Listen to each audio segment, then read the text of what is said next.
What's one thing your partner doesn't know? That her mom called for her the moment before she died. When her mom was dying, she was in the room with her for almost 24 hours straight and left for 30 seconds, and I was there, and in those 30 seconds her mother died, but not before calling for my wife. I don't know if it will haunt her or not, but I just don't think it's something she needs to know.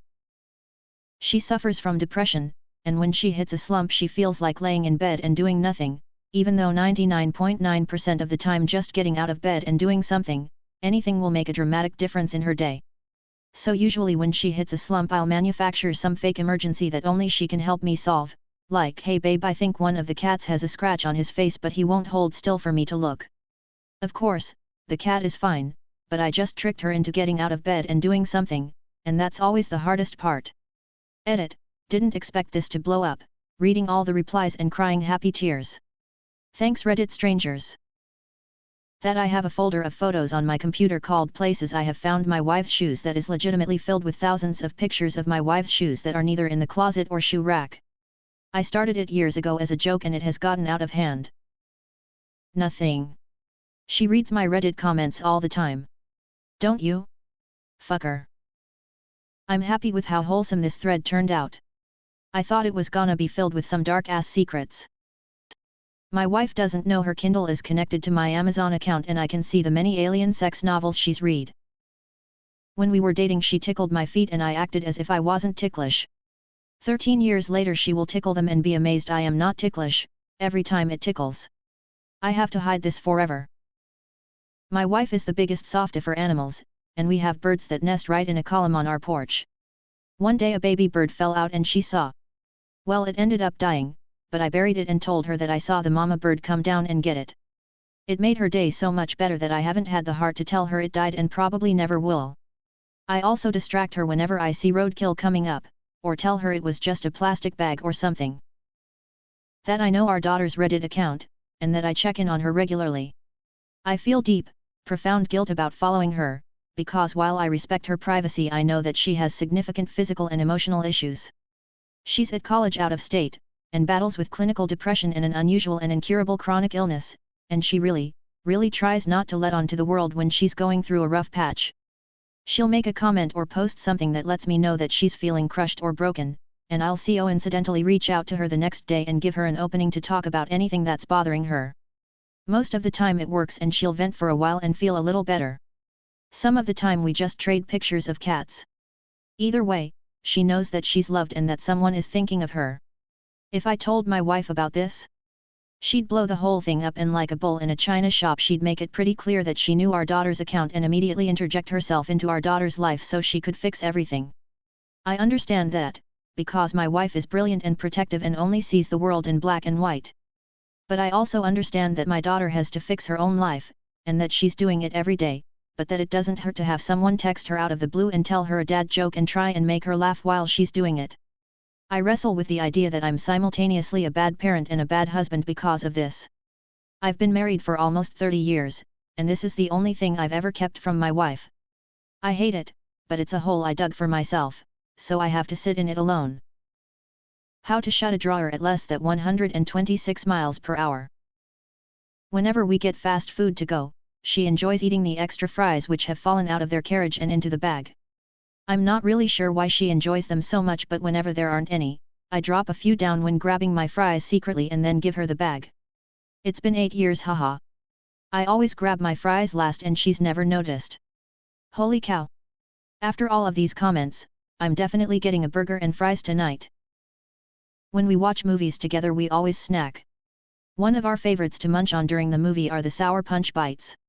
She takes all the blue ones because I don't like them and they are her favorite. Always says how lucky she is that worked out like that. The blue ones are also my favorite, but she can have them. He doesn't know just how excited I get when he gets home. I just love being around him. The dogs can hear the garage door open better than I can, so I use them as a sort of notification that he's here. But he also doesn't know how to shut the fucking kitchen cabinets. The number of times I've almost brained myself because I stood up and the corner of a door was right above my head is absurd. When I shower she thinks I make an absurdly loud noise when I'm washing my butt. Really I'm just squeezing water in my palm, but it's much funnier that she thinks it's my butt. Even done this while we were both in there to really get her going. Very early in the relationship after the second date his monitor broke right on Sunday. I knew he was an avid gamer. So I quickly bought a 27 monitor on eBay and told him I had that laying around. While he was on the way to me, I power walked through half the town to get it and quickly changed clothes because it was drizzling. He had low income and no money and I didn't want him to feel like he's in my debt. We're over 2 years together now. What pisses you off instantly? Getting blamed for something you didn't do. When you drop something and it bumps into even more things on the way down. Deleted. When I hit my head on something. There's this pipe right around head level near my washing machine and utility sink. I'm not even tall, it's an old house. I bump my head on it an embarrassing amount of times. I always want to smash something when I do. EDA, I actually have a couple weeks off from work and started a to-do list. Going to add padding that pipe. Thanks all. When I put the thing in a specific place, and then I go to get it from that specific place, and the thing isn't there. Where's the fucking thing? I put it there, I know I did. No one knows anything about the thing or its whereabouts. Drives me insane. Later on I inevitably find the thing in a different place, and suddenly remember putting it there. Then I am pissed off with myself. When in a conversation someone does a whole monologue but when they're done, won't let you get a single word in and will even walk away. When I'm wearing socks and walk into my kitchen area and step into wet Schrödinger's douchebag. Defined as someone who speaks or acts in offensive ways and then decides whether he was joking or not based on people's reactions. Edit, grammar. Trying to open easy open packaging to find out that shit is not, in fact, easy to open in any way, shape, or form.